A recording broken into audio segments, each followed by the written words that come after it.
When I was thinking about a topic for this talk, I looked at some of the talks and trainings I've gone to before, trying to find something new that I could add.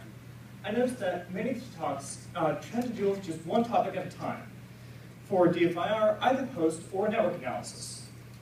It can seem like system forensics and network forensics are two completely separate fields, separated by a wall and never the two shall meet. But that's not what our clients' environments are like, and it's certainly not how they look to our attackers. Attackers are using the network to send commands to hosts and move laterally between the hosts and retrieve the information that they came for. They leave evidence in both the host and the network, but the traces are quite different. Granted, we do have some clients that are only willing to sign up for host-side detection, and others that only sign up for network detection. But either way, it leaves me feeling like I'm missing important parts of the picture. For one of our network-only clients, we can see the ongoing backdoor activity, but a lot of the traffic is encrypted.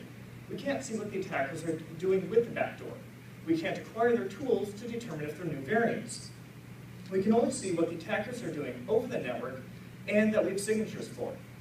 For example, if the attackers brought a password cracker to the domain controller, cracked every password in the environment, and started using legitimate credentials to gather information and FTP it out of the organization, we might not be able to see any of that. And one of our host-only clients, we've been identifying extensive past attacker activity, but finding active backdoors or current attacker activity is much more difficult and time-consuming. It depends on detailed analysis of numerous systems, which is time-consuming for us and expensive for the client. Having access to the network traffic would quickly show us which systems are being used, which would allow us to better scope the intrusion and triage analysis. It would give us clues to lateral movement and alerts to active data theft. Without that insight, we may be stuck playing whack-a-mole, identifying individual systems for remediation while allowing the attackers to have full reign of the rest of the network. Network and host forensics can and should complement each other. Each has its strengths and weaknesses, but network-side strengths tend to complement host weaknesses and vice versa.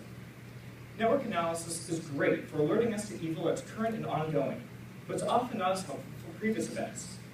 If network traffic isn't recorded as it happens, it's gone, which is where host analysis can come in. On the other hand, even with periodic endpoint sweeps, host analysis usually brings back data after the fact. But when we do find a system to analyze, we can gather a timeline of previous activity, sometimes covering years of attacker actions. This can be critical for an ongoing breach. Network and host activity also lend valuable context to each other. Telling a client that they have a credential stealer on a system has much more impact when we can identify specific credentials which have been uploaded to a remote server. Similarly, when we tell our clients these systems are beaconing, they can respond better when we identify which files are the backdoor and how they have gotten there. Network analysis is great for detecting traffic from known backdoors, which can show attacker actions as it's happening, as long as the backdoor traffic is in clear text or can be decoded. If it's not captured or can't be decoded, analyzing the host can detail the attacker's actions on the system. Attackers also often reuse their infrastructure and tools. Tracking traffic to known command control servers can reveal new malware and point to more compromised hosts. On the other hand, it's easier to find new attacker tools on the host side, looking for suspicious files and evidence. Analyzing those tools can identify new network indicators and detect the tools in other hosts. Using both sides in our analysis has made it possible to detect and analyze breaches faster. Since I just have a couple minutes, I'll give just 2 examples. In the first, our network sensors alerted us to 2 client systems beaconing, receiving HTTP responses including known malicious APT1 command and control instructions. In response, they downloaded additional malware and then switched to encrypted SSL traffic, end of the line from the network side. So we pulled back data from the systems for analysis. We analyzed the host prefetch files, showed the sequence of commands the attackers were using to gather information about the host. Since we got a prompt alert to the network traffic, the client was able to remove the host from the network within hours of the initial breach. In a different example, an ISC suite alerted me to a suspicious registry key. It was a registry run key that pointed to an obfuscated JavaScript file. Deobfuscating and analyzing the file showed that it was a fully functional backdoor, a credential stealer that was also capable of downloading and executing additional malware.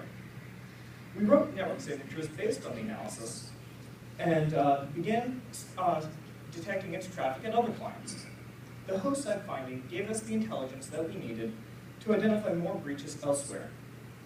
In this and in other examples, without both the host side and the network side analysis, we wouldn't know the full extent of attacker activity, and would be much slower to detect and respond to breaches. Thank you.